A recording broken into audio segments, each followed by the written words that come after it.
ಗಲಾಟೆ ಮಾಡ್ತಾ ಇರೋರು ಯಾರು? ಹೊಟ್ಟೆ ನೋವು ಜೆ ಡಿ ಎಸ್ನವ್ರಿಗೂ ಬಿ ಜೆ ಪಿಯವ್ರಿಗೂ ಅಷ್ಟೇ. ಇಂಥ ಒಂದು 5 ಗ್ಯಾರಂಟಿ ಕೊಟ್ಟು ನಮ್ಮನ್ನೆಲ್ಲನೂ ಮೂಲೆಯಲ್ಲಿ ಕೂರಿಸಿದ್ರಲ್ಲ, ಜನ ಎಲ್ಲ ಬರೀ ಕಾಂಗ್ರೆಸ್ ಬಗ್ಗೆ ಮಾಡ್ತಾರೆ. ಅದು ಬೇರೆ ಈ 3 ಎಲೆಕ್ಷನ್ ಗೆದ್ದ ಮೇಲಂತೂ ಅವ್ರಿಗೆ ಶಾಕ್ ಆಗಿದೆ. ಸೊ ಅವ್ರೇನು ಆ ಥರದ ಆಸಕ್ತಿ ಕಾಣ್ತಾ ಇಲ್ಲ. ಅವ್ರಿಗೆ ಟೈಮ್ ಪಾಸ್ಗೋಸ್ಕರ ಅಸೆಂಬ್ಲಿನ ಅಟೆಂಡ್ ಮಾಡ್ತಾ ಇರ್ತಾರೆ ಕಾಣುತ್ತೆ. ನೀನು ಕಾಂಗ್ರೆಸ್ಸಲ್ಲಿ ನಮ್ಮ ಮಾವದಿರು ಇಲ್ಲ, ನಮ್ಮ ಅಣ್ಣ ತಮ್ಮದಿರು ಇಲ್ಲ ಅಂತ ವಿಜೇಂದ್ರ ಅವರು ಹೇಳೋರೆ. ಪಂಚಮಸಾಲಿ ಆಗಲಿ ಇನ್ನೊಬ್ಬರಾಗಲಿ ಹೋರಾಟಕ್ಕೆ ಪ್ರಜಾಪ್ರಭುತ್ವದಲ್ಲಿ ವ್ಯವಸ್ಥೆನಲ್ಲಿ ನಾವು ಯಾರೂ ಬೇಡ ಅನ್ನೋಕ್ಕಾಗಲ್ಲ. ಬಟ್ ಸಂವಿಧಾನ ಒಳಗಡೆ ಯಾವ್ದು ಮಾಡ್ಲಿಕ್ಕೆ ಸಾಧ್ಯ ಆಗಲ್ಲ ಅನ್ನೋದನ್ನು ಸಹ ಯೋಚನೆ ಮಾಡಬೇಕಲ್ಲ. ನೋಡಿ, ಬಿ ಜೆ ಪಿಯವರಿಗೆ, ಜನತಾದಳದವ್ರಿಗೆ ಈ ರಾಜ್ಯದ ಅಥವಾ ಉತ್ತರ ಕರ್ನಾಟಕ, ಹೈದರಾಬಾದ್ ಕರ್ನಾಟಕ ಯಾವುದೂ ಅಭಿವೃದ್ಧಿ ಮುಖ್ಯ ಅಲ್ಲ. ನಾವು 1.5 ತಿಂಗಳ ಹಿಂದೆ ಗುಲ್ಬರ್ಗದಲ್ಲಿ ಒಂದು ಕ್ಯಾಬಿನೆಟ್ ಮೀಟಿಂಗ್ ಮಾಡಿದ್ವಿ ನಮ್ಮ ಮುಖ್ಯಮಂತ್ರಿಗಳು. ಅಲ್ಲಿ ಸಾಕಷ್ಟು 500 ಕೋಟಿಗೂ ಹೆಚ್ಚು ಅಭಿವೃದ್ಧಿಯನ್ನು ಕಲ್ಯಾಣ ಕರ್ನಾಟಕಕ್ಕೆ ಮಂಜೂರಾತಿಯನ್ನು ಕೊಟ್ಟಿದ್ದರು. ನಾನು ಕಳೆದ ವಾರ ಒಂದು ವಾರ ಅಸೆಂಬ್ಲಿಲಿದ್ದೆ. ಯಾರೂ ಸಹ ಇದ್ರ ಬಗ್ಗೆ ಚರ್ಚೆ ಮಾಡುವಂಥ ಪ್ರಯತ್ನ ಸಹ ಮಾಡಿಲ್ಲ. ನನಗೆ ಅವರು ಯಾವುದೋ ಒಂದು ಇಶ್ಯೂ ಅವಶ್ಯಕತೆ ಇಲ್ಲದೆ ಇರ್ತಕ್ಕಂಥ ಇಶ್ಯೂ ತೊಗೊಂಡು ಕೂತ್ಕೋತಾರೆ, ಅಥವಾ ಇಶ್ಯೂ ಇದ್ರೂ ಮಾಡಿದ್ರು ಪ್ರಿಯಾರಿಟಿನ ಡಿವೈಡ್ ಮಾಡ್ಕೋಬೇಕು. ಯಾವ್ಯಾವ ವಿಚಾರನ ಇಲ್ಲಿ ಆ ಭಾಗದಲ್ಲಿ ಸದನ ನಡೀತಾ ಇರೋದ್ರಿಂದ ಆ ಭಾಗಕ್ಕೂ ಪ್ರಾಮುಖ್ಯತೆ ಕೊಟ್ಟು ನಂತರ ಈ ಇಶ್ಯೂನು ತೊಗೋಬೇಕು. ಸೊ ಅವ್ರೇನು ಆ ಥರದ ಆಸಕ್ತಿ ಕಾಣ್ತಾ ಇಲ್ಲ. ಅವ್ರಿಗೆ ಟೈಮ್ ಪಾಸ್ಗೋಸ್ಕರ ಅಸೆಂಬ್ಲಿನ ಅಟೆಂಡ್ ಮಾಡ್ತಾ ಇರ್ತಾರೆ ಕಾಣುತ್ತೆ.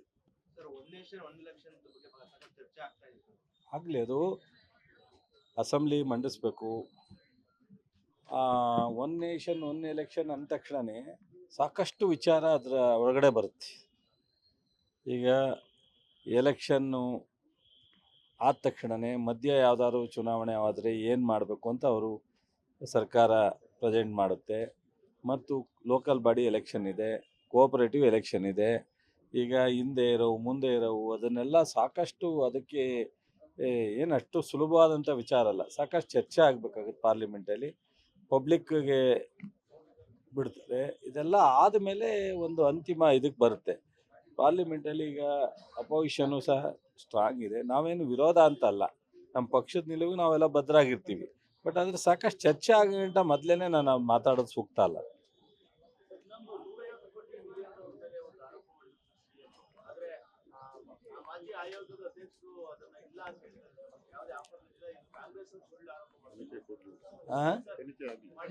ಈಗ ಅವರೇ ಹೇಳೋರಲ್ಲ ತನಿಖೆ ಆಗಬೇಕು ಅಂತ. ನೋಡಿದೆ ನಾನು ಪತ್ರಿಕೆಯಲ್ಲಿ. ಸೊ ನಾನೇನು ಕಾಂಗ್ರೆಸ್ಸಲ್ಲಿ ನಮ್ಮ ಮಾವದಿರು ಇಲ್ಲ, ನಮ್ಮ ಅಣ್ಣ ತಮ್ಮದಿರು ಇಲ್ಲ ಅಂತ ವಿಜೇಂದ್ರ ಅವರು ಹೇಳೋರೆ ಕಾರಣಕ್ಕೆ ಅಂತ. ಈಗ ತನಿಖೆ ಆಗಲಿ ಅಂತ ಅವರು ಹೇಳೋರೆ. ಸೊ ಮುಖ್ಯಮಂತ್ರಿಗಳು ಹೇಳಿರ್ತಕ್ಕಂಥದ್ದನ್ನು ತನಿಖೆ ಮಾಡಿಸ್ತಕ್ಕಂಥದ್ದಕ್ಕೆ ಆದಮೇಲೆ ಗೊತ್ತಾಗುತ್ತೆ ವಿಜೇಂದ್ರ ಅವರು ಇದು ಕೇಳಿದಾರಾ ಇಲ್ವಾ ಅಂತ. ತನಿಖೆ ಆಗಲಿ. ಸೊ ಮುಖ್ಯಮಂತ್ರಿಯವರು ಇವತ್ತು ಏನು ತೀರ್ಮಾನ ತಗೋತಾರೆ ನೋಡೋಣ. ನಾನು ಸಾಹಿತ್ಯ ಸಮ್ಮೇಳನ ಸ್ವಲ್ಪ ಪ್ರಿಪ್ರೇಷನ್ಗೋಸ್ಕರ ಈ ವಾರ ಸದನಕ್ಕೆ ಹೋಗ್ತಾ ಇಲ್ಲ. ನಾನು, ರವಿ, ಬಾಬು, ನಮ್ಮ ಜಿಲ್ಲೆಯ ಎಲ್ಲ ಶಾಸಕರು ಸ್ವಲ್ಪ ಹೆಚ್ಚಾಗಿ ನಮ್ಮ ದಿನೇಶ್ ಗುಳಿಗೌಡರು ನಾವೆಲ್ಲ ಇಲ್ಲೇ ಇದ್ದೀವಿ. ಇದು ಒಂದು ಭಾಳ ಪ್ರಮುಖವಾದ್ರಿಂದ ನಮ್ಮೆಲ್ಲ ವಿಚಾರವನ್ನು ನನ್ನ ಇಲಾಖೆಯನ್ನು ನಾನು ಕೃಷ್ಣ ಬೈರೇಗೌಡರಿಗೆ ಅಟೆಂಡ್ ಮಾಡಲಿಕ್ಕೆ ರಿಕ್ವೆಸ್ಟ್ ಮಾಡಿದ್ದೀನಿ. ಸೊ ಹಾಗಾಗಿ ಇವತ್ತೇನು ತೀರ್ಮಾನ ತಗೋತಾರೆ ಅದು ತನಿಖೆ ಆದಮೇಲೆ ಗೊತ್ತಾಗುತ್ತೆ ವಿಜೇಂದ್ರ ಅವರು ಇದ್ರ ಇಲ್ವಾ ಅನ್ನೋದು ನೋಡೋಣ. ಪಂಚಮಸಾಲಿ ಆಗಲಿ ಇನ್ನೊಬ್ಬರಾಗಲಿ ಹೋರಾಟಕ್ಕೆ ಪ್ರಜಾಪ್ರಭುತ್ವದಲ್ಲಿ ವ್ಯವಸ್ಥೆನಲ್ಲಿ ನಾವು ಯಾರೂ ಬೇಡ ಅನ್ನೋಕ್ಕಾಗಲ್ಲ. ಬಟ್ ಸಂವಿಧಾನ ಒಳಗಡೆ ಯಾವ್ದು ಮಾಡ್ಲಿಕ್ಕೆ ಸಾಧ್ಯ ಆಗಲ್ಲ ಅನ್ನೋದನ್ನು ಸಹ ಯೋಚನೆ ಮಾಡಬೇಕಲ್ಲ. ಸುಪ್ರೀಂ ಕೋರ್ಟ್ ಡೈರೆಕ್ಷನ್ ಪ್ರಕಾರ 50% ದಾಟಂಗಿಲ್ಲ ಇನ್ನೊಂದು ಕಡೆ. ಸೊ ಈಗ ಜನರಲ್ ಇದರಲ್ಲಿ ಒಂದು ರಿಸರ್ವೇಷನ್ ಅನೌನ್ಸ್ ಮಾಡಿದ್ರು, ಅದಕ್ಕೆ ಇನ್ನೂ ಫಂಡಮೆಂಟಲ್ ಕರೆಕ್ಟಾಗಿ ಫ್ರೇಮ್ ವರ್ಕ್ ಮಾಡಿಲ್ಲ. ಸಾಕಷ್ಟು ಇವೆಲ್ಲ ಗೊಂದಲದಲ್ಲಿದೆ. ನಾವಿಲ್ಲಿ ಕಳಿಸೋದು ಅಲ್ಲಿ ಗೌರ್ಮೆಂಟ್ ಆಫ್ ಇಂಡಿಯಾದವ್ರು ಕ್ಯಾನ್ಸಲ್ ಮಾಡೋದು. ಸೊ ಅಲ್ಟಿಮೇಟ್ ಅಲ್ಲೇ ಆಗಬೇಕಾಗುತ್ತೆ.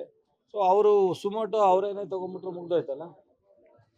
ಯಾರು ಬಿ ಜೆ ಪಿಯವ್ರಿಗೆ ಹೊಡ್ತಾವ್ರೆ ಕೇಂದ್ರದಲ್ಲೇ ಮಾಡಿಬಿಡ್ಲಿ, ಅವಾಗ ನಾವು ಅಕ್ಸೆಪ್ಟ್ ಮಾಡಬೇಕಾಗತ್ತಲ್ಲ. ಕೇಂದ್ರದಲ್ಲೇ ಈಗ ಬಿ ಜೆ ಪಿಯವರು ಆಡಳಿತ, ಜೆ ಡಿ ಎಸ್ ಅವರು ಇಬ್ಬರು ಸೇರಿ ಆಡಳಿತ ಮಾಡ್ತಾ ಇರ್ತಲ್ಲ. ಕೇಂದ್ರದಲ್ಲಿ ಯಾವ್ಯಾವ ಎಷ್ಟು ಮೀಸಲಾತಿ ಈಗ ನಮಗಿಂತ ನಾವು ರೆಕಮೆಂಡ್ ಮಾಡೋ ಮಾತ್ರ ಸಾಧ್ಯ. ಅವ್ರು ತೀರ್ಮಾನ ಮಾಡೋದಕ್ಕೆ ಅವ್ರಿಗೆ ಅವಕಾಶ ಇದೆ, ಮಾಡಿಬಿಡ್ಲಿ, ನಮಗೇನು ಬೇಜಾರಿಲ್ಲ. ಯಾರು ಭಾಳಷ್ಟು ಜನ ಎಲ್ಲ ಕೇಳ್ತಾ ಇದ್ದಾರೆ, ಈಗ ಕುರುಬರು ಕೇಳ್ತಾ ಇದ್ದಾರೆ, ಸೊ ಇವರು 2A ಕೇಳ್ತಾ ಇದ್ದಾರೆ, ಪಂಚಮಸಾಲಿಯರು, ಬೇರೆ ವರ್ಗದವರೆಲ್ಲ ಸಾಕಷ್ಟು ಕೇಳ್ತಾ ಇದ್ದಾರೆ. ಏನು ಕೇಂದ್ರದಲ್ಲಿ ತೀರ್ಮಾನ ಮಾಡಿದ್ರೆ ಅದನ್ನು ನೋಡೋಣ, ಒಳ್ಳೆಯದು.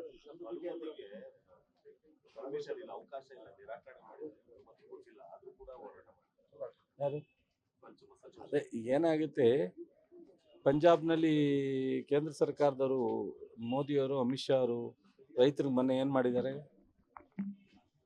ವರ್ಷಾನುಗಟ್ಟಲೆ ಕೋವಿಡ್ ಟೈಮ್ನಲ್ಲಿ ಸ್ಟ್ರೈಕ್ ಮಾಡಿದ್ರು, ಒಳಗೆ ಬಿಟ್ರಾ? ಅಂದರೆ ಅವ್ರಿಗೊಂದು ಕಾನೂನು, ಈ ವಿಧಾನಸೌಧ ನುಗ್ಗಿ ಅಂತ ಬಿಡೋಕ್ಕಾಗತ್ತಾ? ಹೆಚ್ಚು ಕಡಿಮೆ ಆದರೆ ಯಾರೇನು ಮಾಡೋದು? ಈಗ ಏನೂ ಇಲ್ಲದೇ ಸಣ್ಣ ನಾಗಮಂಗಲದಲ್ಲಿ ಒಂದು ಗಣಪತಿ ಇಶ್ಯೂ ಏನಾಯಿತು, ಸ್ವಲ್ಪ ಉದಾಸೀನ ಮಾಡಿದ್ರೆ ಏನೆಲ್ಲ ಪರಿಸ್ಥಿತಿಗಳಾಗುತ್ತೆ. ಎಲ್ಲ ಇರ್ತಕ್ಕಂಥವ್ರೆಲ್ಲ ಒಂದೇ ಥರ ಇರೋಲ್ಲ ಜನ. ಸೊ ಕಾನೂನನ್ನು, ಸುವ್ಯವಸ್ಥೆಯನ್ನು ಕಾಪಾಡ್ತಕ್ಕಂಥದ್ದು ಒಂದು ಸರ್ಕಾರದ, ಒಂದು ಪೊಲೀಸ್ ಇಲಾಖೆ ಜವಾಬ್ದಾರಿ ಅಲ್ಲ. ಹಾಗಾಗಿ ನೋಡಿ, ಅವರು ಮೆಮೊರಂಡಮ್ ಕೊಡೋದಕ್ಕೆ ಯಾರು ಬೇಡ ಅನ್ನಲ್ಲ, ಚರ್ಚೆ ಮಾಡೋದಕ್ಕೆ ಒಳಗಡೆ ಸದನದಲ್ಲಿ ಅವಕಾಶ ಇದೆ, ಬೇಡ ಅನ್ನಲ್ಲ. ಸೊ ಅವರು ಚರ್ಚೆ ಬರಲಿ ಅಂತ ಮುಖ್ಯಮಂತ್ರಿಯವರು ಹೇಳಿದರು. ಆ ಮುಖಂಡರುಗಳು ಒಂದು 10 ಜನ 20 ಜನ ಅಂತ ಈ ಥರ ಹೊರಗಡೆ ನುಗ್ಗುವಂಥ ಪ್ರಯತ್ನ ಮಾಡಿದಾಗ ಸರ್ಕಾರ ಏನು ಮಾಡಬೇಕು ಅದನ್ನು ಅನಿವಾರ್ಯ ಆಗುತ್ತೆ. ಮತ್ತು ಕೇಂದ್ರ ಸರ್ಕಾರದಲ್ಲಿ ಇವತ್ತು ಲಕ್ಷಾಂತರ ಜನ ರೈತರು ವರ್ಷಾನುಗಟ್ಟಲೆ ಅವ್ರೇನು ಮಾಡ್ತಾ ಇದ್ದಾರೆ ಅದನ್ನೇ ಇಲ್ಲೂ ಹೇಳ್ಬೇಕಲ್ಲ. ಅವರು ಇಲ್ಲಿ ನಮಗೊಂದೇ ಪಾಠ ಹೇಳ್ತಾರೆ, ಅವರೊಂದು ಮಾಡ್ತಾರೆ. ಅದು ಆ ಥರ ಆಗುತ್ತೆ. ಹೇಳಕ್ಕೆ ಒಂದು ಸ್ವಲ್ಪ ಚೆನ್ನಾಗಿರುತ್ತೆ, ಮಾಡೋದಷ್ಟು ಸುಲಭ ಅಲ್ವ.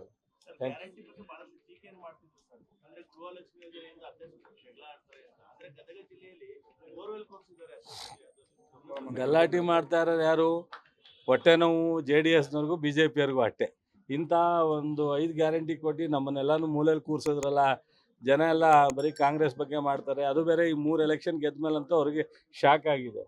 ಸೊ ನಿನ್ನೆ ನೋಡಿದ್ರಿ ನೀವೇ, ಅತ್ತೆ ಸೊಸೆ ಆ ದುಡ್ಡು ಇಟ್ಕೊಂಡು ಒಂದು ಬೋರ್ವೆಲ್ ಹಾಕ್ಸಿದ್ದಾರೆ. ಅದು ಎಂಥದ್ದು? ಮತ್ತು ಹುಷಾರಿಲ್ಲದೆ ಇದ್ದರೆ ಫೀಸ್ ಕಟ್ಟೋದು, ಯಾರೋ ಒಬ್ಬರು KS IAS ಯಾವುದೋ ಒಂದು ಇದು ಮಾಡಿದ್ರಲ್ಲ. ಸೊ ಈ ಥರದ್ದೆಲ್ಲ ಇದು ಭಾಳಷ್ಟು ಉಪಯೋಗ ಆಗ್ತದೆ. ನಾವು ಮೇಲ್ನೋಟಕ್ಕೆ ಕಾಣ್ತಾ ಇಲ್ಲ ನಿಮಗೆ. ಈ 10 kg ಅಕ್ಕಿ ಕೊಡೋದಾಗಲಿ, ಕರೆಂಟ್ ಫ್ರೀ ಆಗಲಿ, 2000 ದುಡ್ಡಾಗಲಿ, ಬಸ್ ಚಾರ್ಜ್ ಫ್ರೀ ಆಗಲಿ, ಇದೇನು ಅಷ್ಟು ಸುಲಭವಾದಂಥದ್ದು ಅನುಕೂಲ ಆಗ್ತಾ ಇಲ್ಲ ಫ್ಯಾಮಿಲಿಗೆ. ಅದು 56,000 ಕೋಟಿ ಅಂದರೆ ಇದೇನು ಕಡಿಮೆ ಅಲ್ಲ. Beat plus Karnataka.